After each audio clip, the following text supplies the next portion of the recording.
colleagues, let's make a start, because this is going to be a fascinating day. We've got the most wonderful people on this call, so this should be quite an evocative 50 minutes for us all to share. So let me, as I always do, start with an acknowledgement of country, acknowledge the traditional owners of the lands on which we meet today, elders past and present, and any Indigenous colleagues with us today. Look, this is an interesting one, this one. So we're at, finally, the promise of happiness.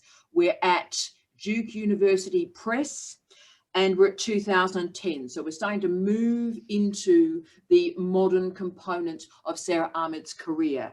This is a fascinating, complicated, intricate book, and I will be fascinated to see how colleagues work with this today. And the rules are always, for our colleagues that are just joining us for the first time, it's relaxed, it's groovy, there's no worries, everything is fantastic. This is about you, this is about your fabulousness. So if you've got something to say, then let's just do that. And so let's start. And so I'm going to start with Karima. Karima, are you happy if you and I start? Can we start? Can we start, you and I?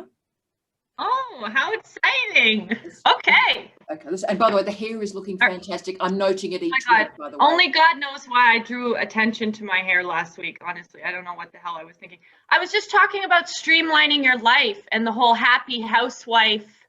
You know, I picked up on that in this book and that whole, anyways. Yes, no, and that's in some ways, so you and I are linked, and we were married in a previous life. And we'll get to marriage shortly. But where this book really starts, so Amanda might help us with this one too, is when we ask for happiness or we summon happiness, what are we actually asking for? And there's that great phrase, I think on page 1, where it's happiness is a wish, a will, and a want.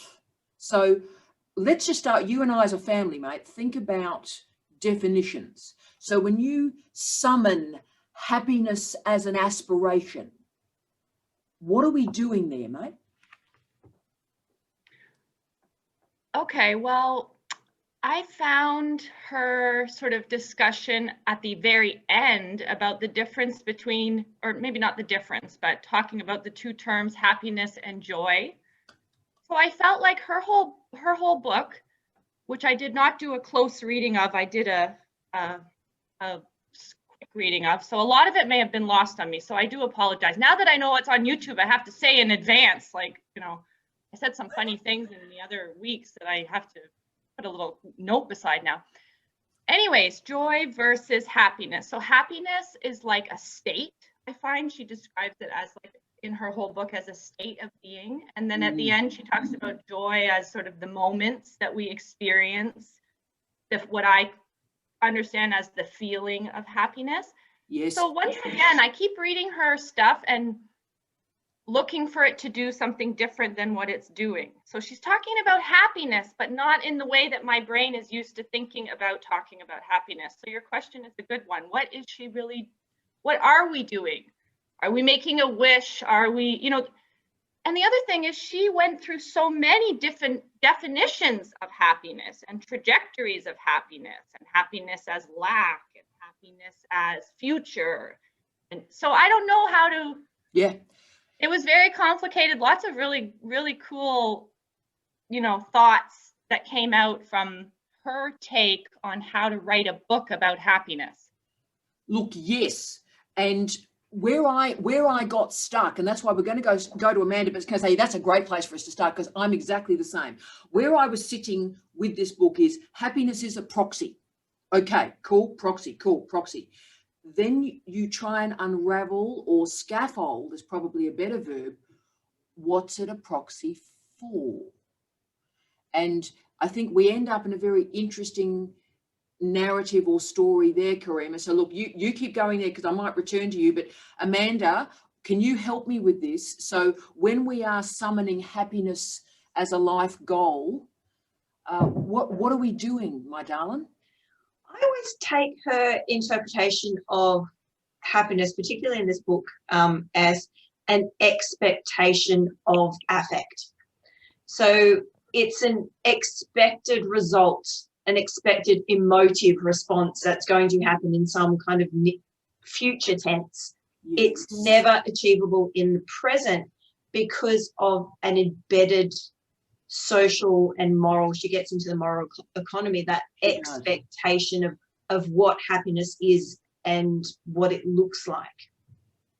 So she talks about the state of being, but this being of happiness, but she talks about happenstance and how it's almost involuntary in that kind of expectation, but it's so embedded in, and she talks about this about family, this expectation of happiness is that I will be happy if I will achieve happiness if I am a good parent, or I give happiness to others. So it's almost like she's removing herself from happiness and putting it in a future tense expectation, if that kind of makes sense. So yeah, I think that the conflict between happiness and joy is a really good point, Karima.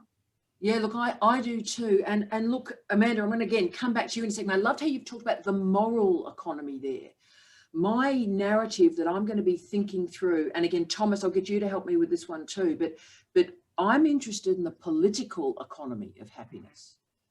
And talk to me, Amanda, talk to me. No, but the political is almost embedded in the moral, or the moral is embedded in the political in a lot of ways, because you're talking about political economy, it's that distribution of power.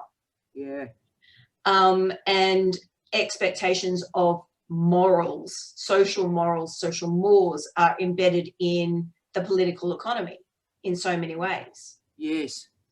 Oh, that's fascinating. So moving from the political economy, so moving from Marx, I wonder, Thomas, if you and I can have a chat about consent. So let's carry the great phrase that Amanda's used there about the moral economy and the political economy. And Thomas, you and I had that great conversation last week about higher education and about the future of work. And I was deeply moved by that, Thomas. You did some remarkable work last week. But I did want to talk to you particularly about happiness and consent, because there was that old phraseology there, mate, where it was like, do we consent, and this is a quote, by the way, do we consent to happiness? And what are we consenting to if and when we consent to happiness? So that has sort of a bit of a Gramscian component to it, Thomas, doesn't it, mate? So it's a war of position, a bit of a consent stuff. So in many ways, we're asking not what happiness is, but what happiness can do.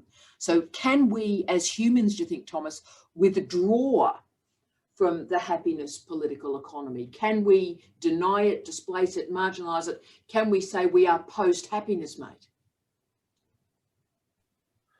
I don't know if we can. One of the things that really brought to the forefront in my mind, because being in psychology, I have huge issues with the positive psych movement.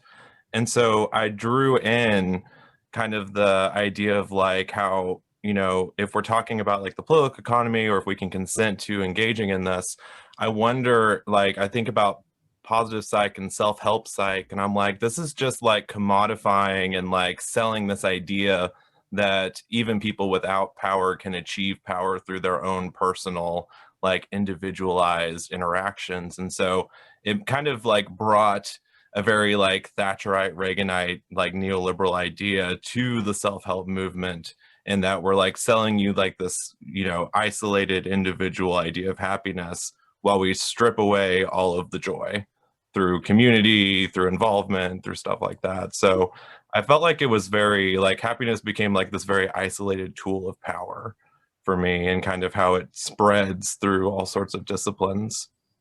So Thomas, mate, in your argument, gee, that's a powerful one. I can see Leanne just basically lost her head off her neck there. So you're arguing in many ways you can't get outside of happiness, that actually you, even if you are trying to be post-happiness, it's like post-structuralism or post-colonialism, you never get outside, you can only reflect or critique on it and create some reflexive space, but you can't get outside of it. Yeah, it's kind of like the idea of like Marxism. You can't be a socialist outside of capitalism. No. Like there is no alternative, to quote the Thatcher. So you have to pursue happiness, otherwise you don't have a choice. So I'm going to push you, because obviously this is your expertise, Thomas.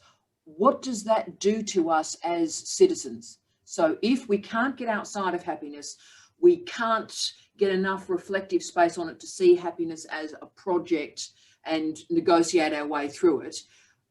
what is that doing to how we think about life and success and work and all those other variables we talked about last week?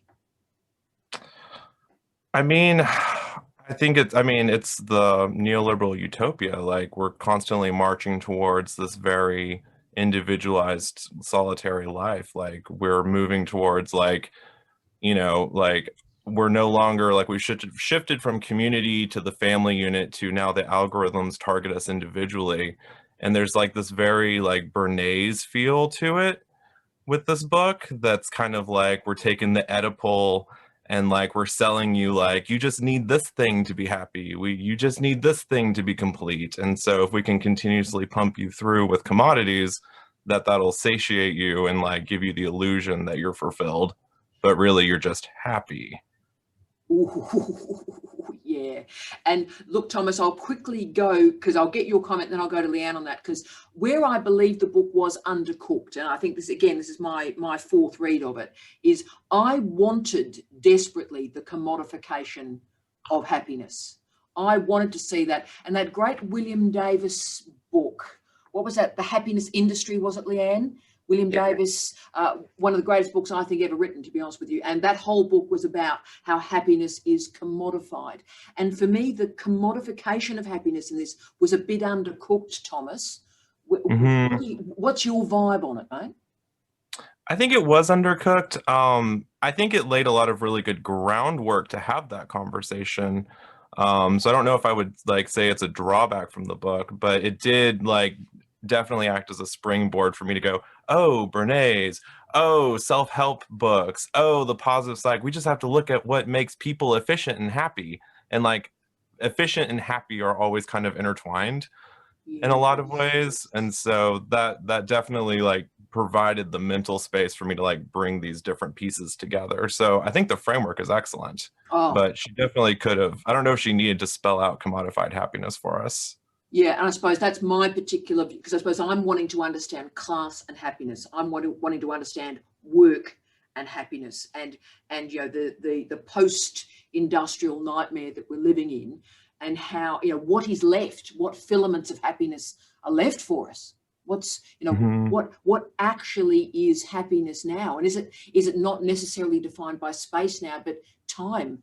And so we've got these micro moments of happiness when we have a piece of cake, or we get it through these hyper sensate moments that end really quickly.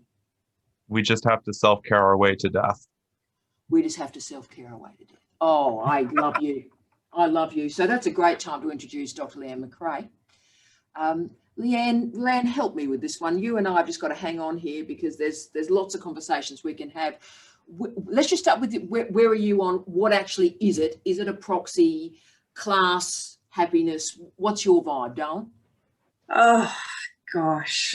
Look, I think what I struggled with in this book is, and I think it stems from an issue with an earlier book of hers, where she talked about the distinction between sensation and emotion. And I don't think she really took that and pulled that apart in any great detail. Perhaps I'm wrong about that. Perhaps I missed that. But to me, I felt there was this really interesting terrain between fear, what a feeling is and what it means.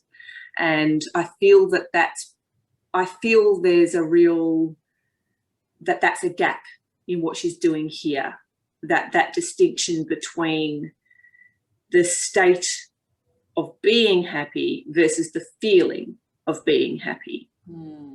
And I think we don't know what happiness is. No. We absolutely don't know what it is. And instead, I think, yes, we do use happiness as a proxy, but it's not true happiness. It's what we think happiness is. And we're so surrounded by the commodification of happiness that we have substituted that for an actual feeling of happiness. And so she says in the book, which I find so interesting, I'm not starting from a place where I'm saying that happiness is outside and it's located in a thing or an object. And she's correct to say that. But then I think she kind of does that. I think that she does kind of talk about how we seek happiness in these externalized interactions. But then she doesn't talk about how capitalism colonizes those externalized experiences, and you know, how we are filled up with how capitalism doesn't want us to find the state of being happy. It wants us to have the feeling of happy. And I think that is where I got very frustrated in the book, that I wanted to understand that moment. And I don't know if that helps us in any way here today, but that's where I was at with it. Yeah, look, I think that's absolutely right. I was after a classed interpretation of happiness. I think that's what I was after. But again, that exists in that great Davis book, I think. So that's what I wanted to understand, the happiness political economy. I wanted to understand injustice.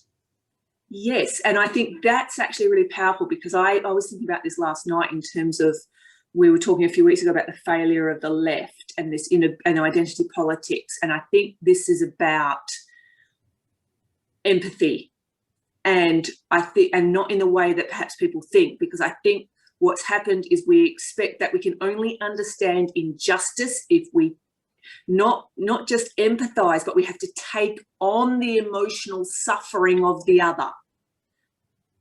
And I don't think, and this is controversial, I don't think we have to do that to see an injustice. No. And I think that that's what people are now rebelling against very strongly, is this tension between experiential suffering, how that relates to justice, and what that means for happiness. And I haven't unpacked that yet, but I think there's something there about, you know, the left wants us to empathize with the other, but they don't want us to, they want us to take it on. They want us to take on the burden of the other in order to be righteous allies. And I don't think we need to. I don't think we need to take on the suffering or the burden of the other to understand a political economy of injustice being in place. And what's that injustice? Yeah, and I think that suffering, that idea of suffering, is another way of blocking an interrogation of happiness. Yeah, because in the old days that used to be called cultural appropriation.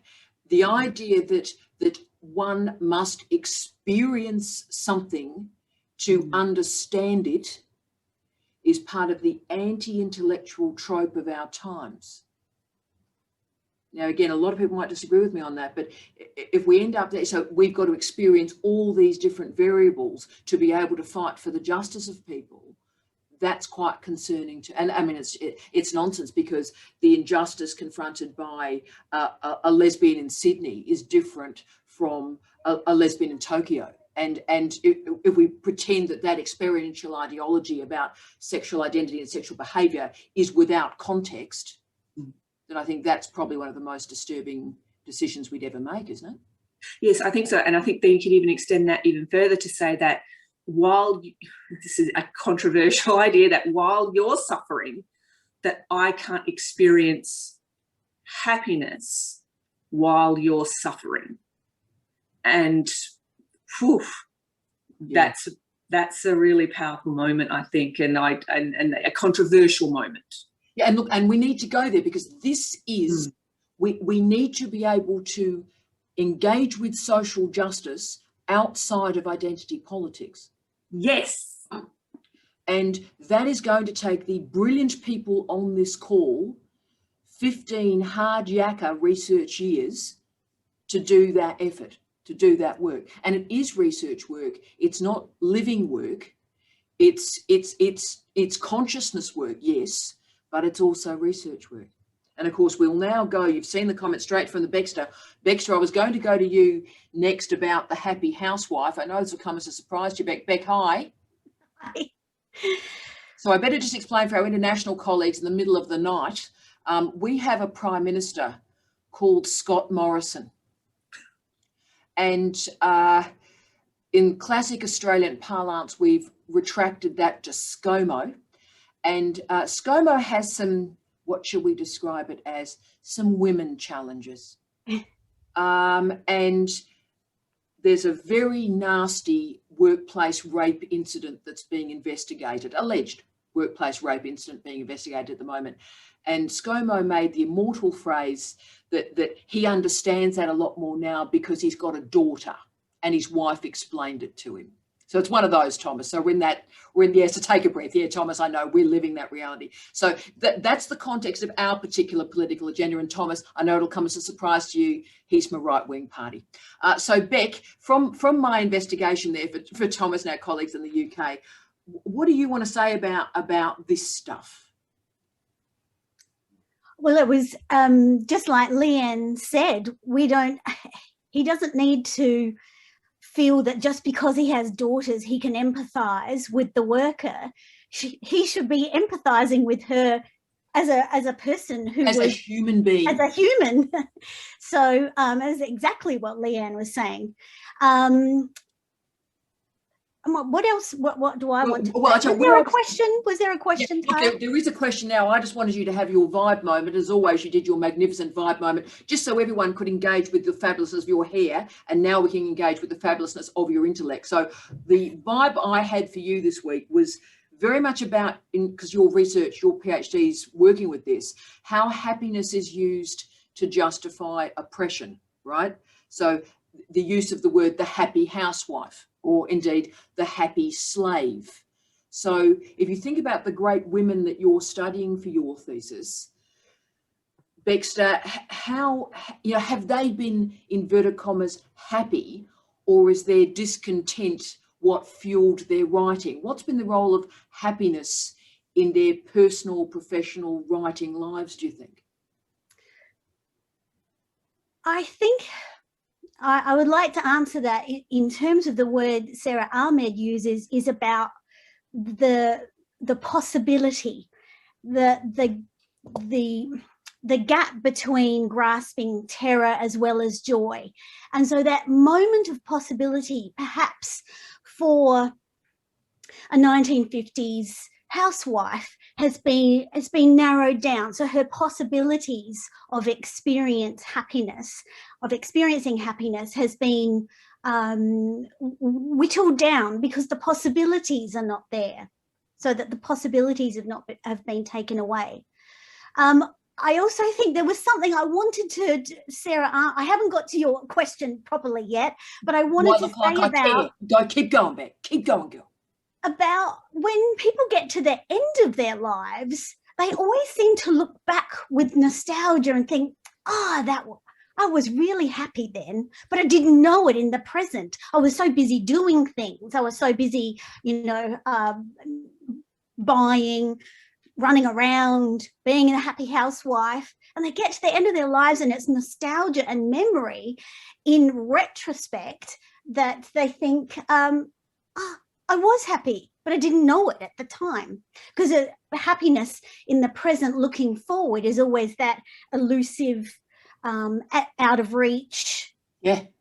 Okay. So Beck, obviously I'm an old goth and I have several skulls on my desk because it reminds me that we're all this close to death. But Beck, is that nonsense? So in other words, when we're doing the nostalgia, looking back at the point of death, going, God, 1987 was good. 1987, I was happy in 1987. I mean, are you lying to yourself? We do that now. Talk to me, Liam. Talk to me, brother. So were you happy? Were you even born in 1987? You weren't born in 1987. No, 2 years later. So Liam, tell us about nostalgia in the past and happiness, mate. Go for it. I think there's been so much nostalgia so where I live at the moment with this COVID situation, and it's making me really reflect on things. It's making me think about my very junior early career right now, where I sit, which side of social justice I sit on, what I'm going to do with the rest of my life, if I do get that far, nothing's guaranteed. So I don't think so. In kind of agreement but disagreement with Beck, I would also say you don't look back at the age of 80, especially in Britain right now. You're not looking back at the age of 87 because people don't even get to that age. But then again, I'm like, what, 29, giving away my age now. And I'm thinking, like, you know, it can end right now, you know, with this virus, like with what's like our life force has been threatened. And so, Liam, I'm glad you've gone there, because this is my line about post-happiness, Liam. So let's you and I do this, right? That I wonder if things are so mucked up now. And Thomas, you come in at any point you feel like this. The workplace is so destroyed. The families are so destroyed. The public commitments to health and education are so destroyed. Citizenship has broken down. Rioting is happening in capitals. We have disconnected from leaders. We don't have any leadership. So have we now lost that belief, that hope in happiness? So are we now, as citizens, as humans, pretty well now a bit feral, because we're no longer aiming for happiness, because finally we have stepped out of it? It's taken COVID and millions upon millions of people dying for that to occur. But have we snapped out of the bubble, Liam? I'd say we're at a transient point where I'm kind of embracing banality at the moment and not happiness. I'm not on that record at the moment. I'm just kind of embracing like the banality of it all. And it brings me back to a quote that Sara Ahmed made, and I'm just on page 29 of Happy Objects. So expectations of happiness give us a specific image of the future, which I kind of disagree with. This is why happiness provides the emotional setting for disappointment. Yes, now I'm loving the binary, and that's a whole thing. And let's go there now, mate. The binary of happiness and disappointment rather than happiness and unhappiness. Yeah, because so many futures are not being actualized in this moment. So many transitions are being delayed, especially when I'm thinking about my own research as well. So it's kind of like we're in a transient moment, and it's been going on for nearly a year. Yeah, and see, a transient moment is a, you know, a year is a long time in any human's life, right? To be threatened, and as you've said, your family members have been sick. In the United Kingdom, sickness, you know, has been incredibly serious in terms of the NHS, particularly in the Northwest, can I say? So this has been very serious for you. So this is not a transitory hiccup. This is a life reassessment for you. Oh, unbelievable. Look, can I bring Melanie in? Because Mel, your point's a great one about no one's ever going to say that 2020 was a nostalgic moment in our lives. In terms of Liam's commentary, Mel, has this resulted in some major transformations to your whole binarized happiness, unhappiness, happiness, disappointment thing?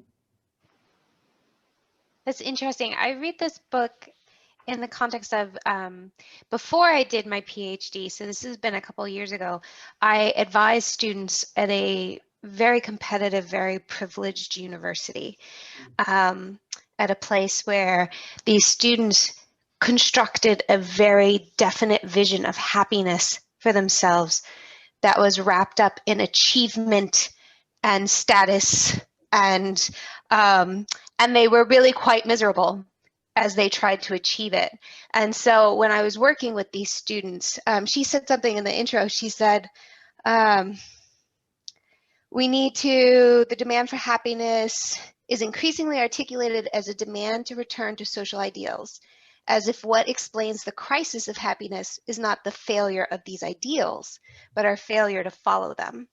And I felt like when I was working with my students, I was constantly trying to get them to critique the standard that they had created as a community for themselves, and try to figure out what they really valued and what might really bring them happiness, joy, fulfillment. So when I read this book, I'm thinking of my students all the time. But then Liam is just making these, and then I went to get my PhD, so I stopped doing that work, and now I'm not working with students on a day-to-day basis in the same way. And so now I'm listening to Liam's comments, and now I'm thinking about, well, how, if I were still in that role, how would those students be responding?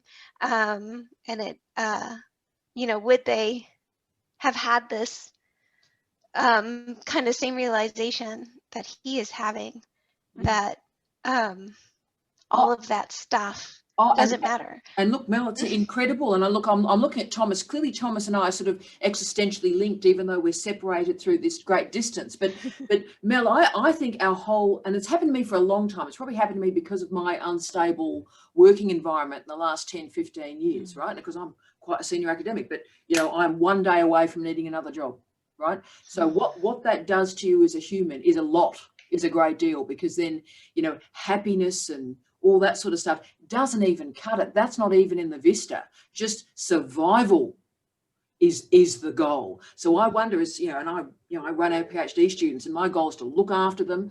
And what looking after them means is trying to get them a stable income. So the goals and hopes and dreams of, be a professor and do this and get this fellowship and stuff, just paying your bills.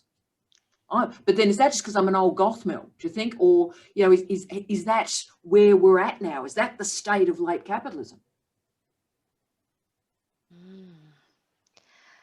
Yeah, I think we kind of were there before the pandemic, but maybe not everybody realized it. And I think the pandemic has made more people realize just how negative an impact of late capitalism, as you're saying, is having on us and our desires, and what counts as happiness. And I think now we're realizing that, it's just a steady paycheck, so I can eat and not worry about paying rent would be nice and happy right now, in some ways. And that's incredible, isn't it, Mel? But I mean, that's changing everything. I mean, Thomas, is that going to change our universities? Because you and I want you to write this book, Thomas, just so you know. Thomas, is this going to change how we educate students? Is this going to change our universities? Because the promise of hope and happiness that was the promise of education, that's gone, isn't it, mate? I actually don't know. I feel like if the pandemic was the thing that we're talking about it being, people would be a little bit more radicalized. And kind of building off of what Rebecca said earlier about looking back on your life and kind of Liam's comments, like I was wondering if happiness is just the proxy for self-esteem. And so one of the theories I play around with in my dissertation is terror management theory, which is problematic for its, certain biological evolutionary elements. But the observation that our self-esteems are wrapped up in abiding around cultural norms, and that if you kind of scare people with their deaths, they're going to like lock up and get more normative and more bias. I wonder, like, if we're just kind of like retreating into ourselves and like making sure everything is okay, and we're just on this drip, drip, drip of capitalism making us feel better about ourselves. Because one of the things, I've done some focus groups with grad students, and the grad students who are in less privileged places are more worried than the grad students who are. Like the grad students who are going to the R1 institutions are like, oh, I'll just hang out here another year and maybe the job market will get better. Or like the incoming grad students are like, oh, well, I mean, this is going to be fine after 4 years of grad school. Like, I'm just going to keep going on my current trajectory. I've already committed this time and effort and energy and possible future that they're not really, adjusting. They're just doubling back down. And I feel like it's to make themselves feel better. So, Thomas, do you think they're lying to themselves? I don't know if lying to themselves, like clearly the stock market's doing fine. So the graph of rich people feelings, they're doing all right. But for, say, the university I'm at, like it's pretty bleak at the R3. So, but the R1 people are doing just fine. Like, especially so in Texas right now, it's all frozen, no power, no electricity. The school that one of my friends goes to is an R1 downtown Dallas school. They just put all of their students up in a hotel. And at our tiny little rural school, the school is lit, there is water, there is heat, and the entire town around the school is black. Wow. And we don't have power or water or anything. So it depends on where you're at. Like, I don't know if those R1 privileged PhD students are lying to themselves, because I don't know if their life is going to change. Wow. Oh, Thomas, I'm so glad you and I have met. Can I just say, and obviously I'm going to go straight to Leanne McRae back again. So let's do this, because Leanne, the idea that the stock market again is a proxy for anything at all, or real estate capitalism is a proxy for anything at all, is stunning to me. And I wonder whether that finally it took COVID to create an awareness of what the global financial crisis actually did. Over a decade later, so 2007, 2008, that a few people through derivatives trading destroyed the global economy, spent the public purse, so public money could no longer go to health and education. And only now with COVID, with a pandemic, do you see what happened when the public purse was used to bail out the banks, which were too big to fail. Are we now there, Leanne, putting that out? No, we're not. No, seriously, we're not, because people are still using the same language. People are still talking about, the reason why we're still in this, yo-yo situation is because, we've got to get the economy going. It's a language of economy that is prioritized and not a language of health and well-being. And I even hate the word well-being, so you know how dire it is if I'm saying it. Me too, yeah. They're still using that language. And so, okay, let's you and I go hard. So this has happened. People have died. Public health has failed. Public education, kids are at school attempting to be educated. The culture has fragmented. Now, if this hasn't been the moment for colleagues, this structure hasn't worked. The GFC destroyed us. Don't let those crew disempower us again. If this consciousness moment couldn't happen now, will it ever occur, Leanne McRae? It will, because I do think that this is eventual. Right, more? I think this is not just an eruption where, something dodgy has happened, crisis, but yet nothing really changes.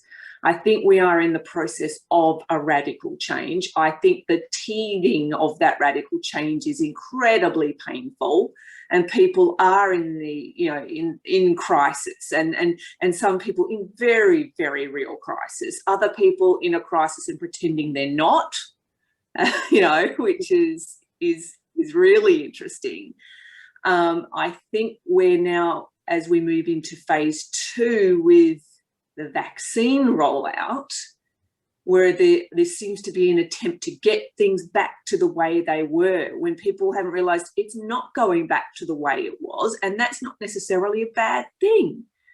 Yeah. And I'm not making light of people, there's some real issues here. There's people dying, there's people who are being disenfranchised, there's fragmentation, there's deep isolation. Yeah, yes, absolutely. And that's a moment where our tropes of happiness have been stripped away, and for us to find new ways of being. And yet we keep on trying to go back to, where's my happiness? Where's my happiness gone? Business is normal. We're getting back to normal. Yes. I mean, that's been the goal. Yes, get back to normal. And normal wasn't good before this happened. It wasn't good. And now millions of people have died. So let's go back to that normal and pretend all those millions upon millions of people who have lost a spouse, a child, a father, a mother, a that we can forget all of that. That'll be fine. I know they've died, but just we're getting back to normal. It'll never be normal again for those people. No, for millions of people, it's never going to be normal ever again.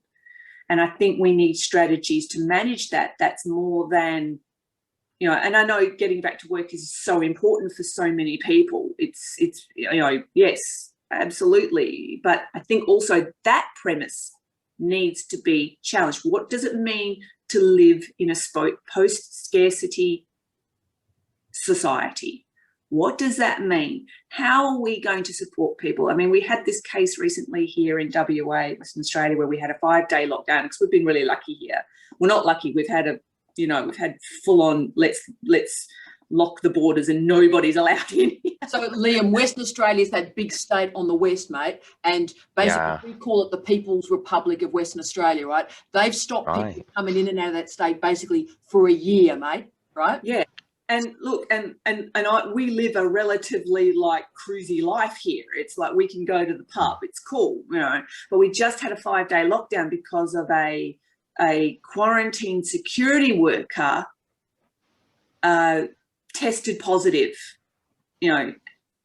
But what nobody talked about was that he was also an Uber driver. And so there were a list of 16 locations that he went to, because, you know, and some of those were, you know, granted they weren't always his Uber jobs, but this idea that maybe he got it because he was tired, maybe he got it because he was working 2 jobs, and you know, we have now normalized this. We've normalized this as somebody who's you know, doing the right thing. And nobody's taking a step back and saying, that's really a tough life to live. And we want to go back to that. We want to go back to, you know, this, you know, people having to juggle 2, 3, 4 jobs. And I've done it. I've had 4 jobs. You have. You know, and it's hard. And maybe he was tired. Maybe he had a lapse in concentration. Maybe something like that happened. And that's how he got himself into a situation where he was now a spreader. Yeah. Unfortunately, he wasn't, because we've had no cases since he tested. But again, that's what I mean about the decontextualization of all of this conversation. Absolutely, Leanne. And gorgeous Emily, I'm going to go straight to you, because your comments are a great one about the Australian response to the pandemic. And it has been socialist. It has been committed to the public good. But if you remember, Emily, in some ways it didn't start that way, because it was all about the language at the start was mimicking Liam Boris, was mimicking that we can't have the cost of public health be the economy, right? So it started there. Then, of course, people started to die, Liam. We also had the added caveat of Brexit as well on top of that. So our economy was going to crash, essentially. Yeah, and our currency. It was going to crash anyway. It was unbelievable. But Emily, I wonder if we hadn't had New Zealand to shame us. Those of you that know Jacinda Ardern around the world, a remarkable leader. I wonder if we hadn't had New Zealand shaming us and showing us how to manage a public health crisis, whether Australia would have done as well. Have you got an opinion on that, Emily? Yeah, and I agree. And I also think the worst is probably yet to come in Australia, because when JobKeeper stops is when the shit's going to hit the fan in terms of, and so many people did fall through the cracks. So when I say it was a socialist response, it worked for many, but not for all. I mean, I work in the arts, so like a lot of, you know, so many arts workers weren't covered by JobKeeper. Yes. And what will happen now is, the problem is with the idea of the snapback, that those jobs that were there before just aren't there now. So once those economic safety nets go, they'll be gone for good, as opposed to seeing it as a moment to say, oh, we could reconfigure, we could relook at the way that economies work. And of course, that's such an idealistic vision that I have. This is a moment that could lead to that, and it won't. And that will be very sad, and not just sad, but devastating for how people live. I just felt like there was this moment where I go, oh, well, the government is kind of taking a lead, but yes, it's for weird reasons and not in a sustainable way. So, yeah. So well said. And again, Emily, you saw my sort of desperation in response to Leanne's commentary about if we didn't all have this collective moment of consciousness and respect for the public good and public health and public education now, if we didn't snap out of it now, will we ever snap out of it? Have you got a view on that, Emily, at all? I mean, you know, do you believe there will be a change? So in other words, or we still have this happiness project? I think it's pretty difficult to unpick. I mean, again, the idealist in me thinks maybe generationally things can change. However, I've been thinking that for, you know, I mean, I'm in my late 40s, so I've been thinking that for a generation now already. So, so I guess one does sort of think, okay, well, you know, people who are now, I mean, Liam, you're very young, like late 20s, or people are even in their teens now, living through the very real impact of this. There might be enough of a kind of a groundswell of, okay, we need to reconfigure things differently. But I suspect that will, as it always has, continue to be a small pocket of people trying to make radical change or even gradual change. Yeah. Whereas those that inherit the privilege, as we were saying before about the people who are still okay, they'll just carry on, and they continue to also wield the power. So yeah, I'm cautiously optimistic, but mostly like, I don't know, I think change is too hard. And there is a line to put on a t-shirt, Emily. You are a legend. I want to summon the wonderful Alyssa, if I can. Hello, Alyssa. To sort of do our final sort of denouement of our extraordinary session today. I feel very moved. I don't know about anybody else. I feel quite shaky inside. This has been very moving and very deep for me. And therefore, Alyssa, darling, I did want to go to you if I can. You've made those wonderful comments about your mum and your mum's role. Do you want to just speak to that for a moment? And then I want to sort of bring us round to feminism and unhappiness, Alyssa, darling. Well, so my mum has had a feminist awakening. Kind of, she would say that she's always been a feminist, but lately she's been very angry, and it's good. But growing up, like, my mom took on a very traditional housewife role. She was basically the parent, and dad worked, but she also worked. But she would work nights, so it wouldn't disrupt her household duties. So she managed to have, like, she'd do cleaning jobs, and she would, before I was born, she was a manager at a post office, and she had like a solid career trajectory that she was passionate about. But when she had kids, it made sense for her to stay home and for dad to work. And then slowly over time, things got very deeply entrenched pattern-wise in that it made her happy to make dad dinner. It made her happy to be able to come to our sports days. And I think now, you know, she's an empty nester, if you don't include the cats. And I think she maybe is thinking, did she make the right decisions for herself, but also as setting as an example for me, because she's constantly telling me not to make the same mistakes that she did. Wow. Whilst also refusing to kind of acknowledge that she made mistakes because it made her happy to be able to do them. And so she won't be very critical of my dad because she's grateful that he worked so hard so that she had the opportunity to fulfill that idea of happiness. Right. Is anybody else getting a bit teary here, or is it just me? I'm quite emotional at this. I'm looking at Melanie's face. It's like, I'm very upset.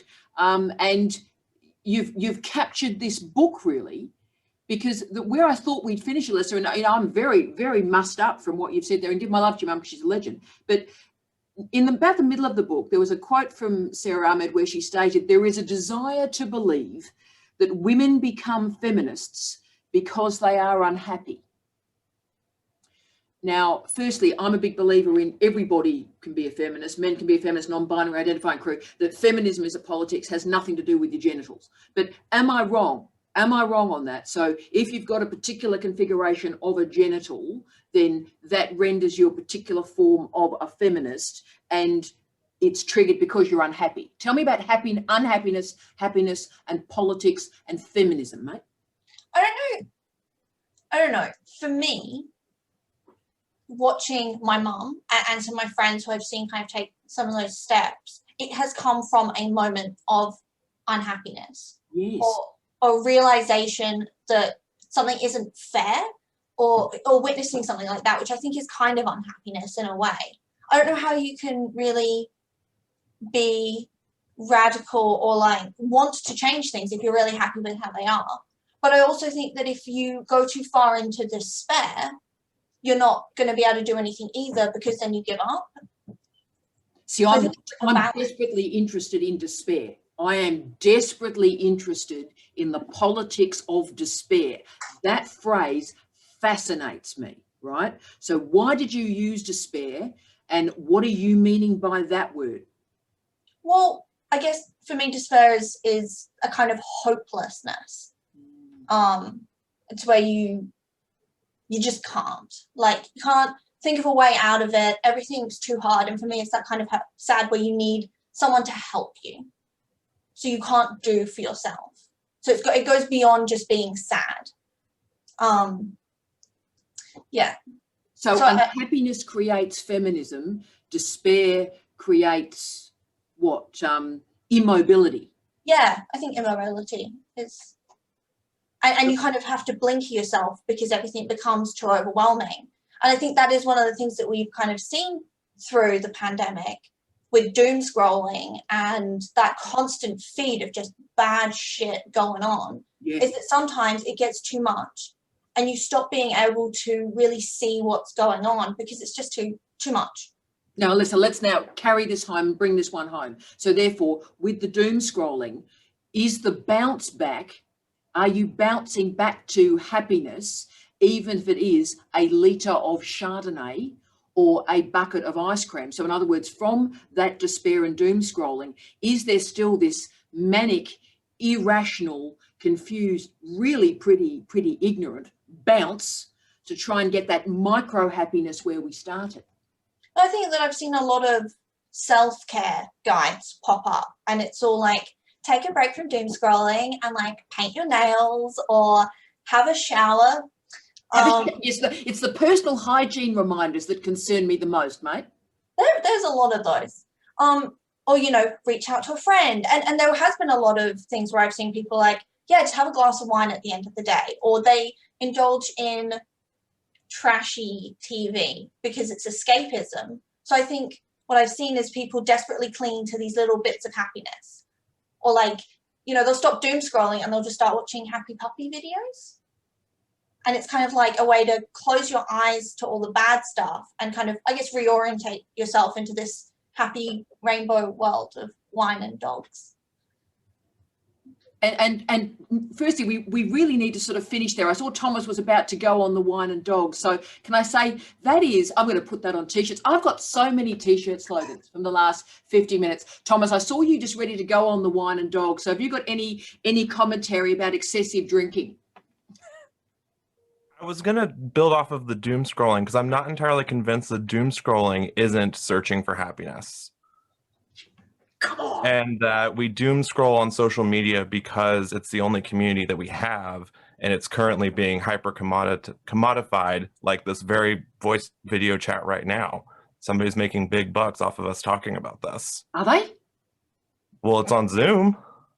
Good point. Yeah. And of course, I paid the subscription. So they've made money off me. So I've got this, so it's a secure channel for us. So somebody's making money off of our need for community, and the doom scrolling, I feel like, is just an extension of that because it's human contact when we don't have it.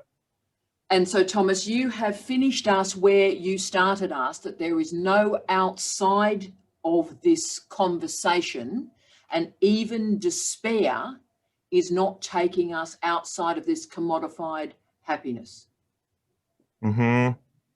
Incredible. Colleagues, I've had one of the truly great scholarly moments of my life in the last 50 minutes. I feel so privileged to be sharing this planet with you. Thank you for this time. And even though it's had to be commodified and I had to pay Zoom, I'm very happy to have subsidized this commitment to public good. You are wonderful humans. Sleep well for the people in the middle of the night. Have a lovely afternoon. Have a lovely day to the Australians and the Kiwis. See you, Thank team. you, Tara. Thanks, Bye, everyone. darling. See you next week. See you, Kramer. See you next week, darling. Love you. Great hair. See you, mate. Bye-bye.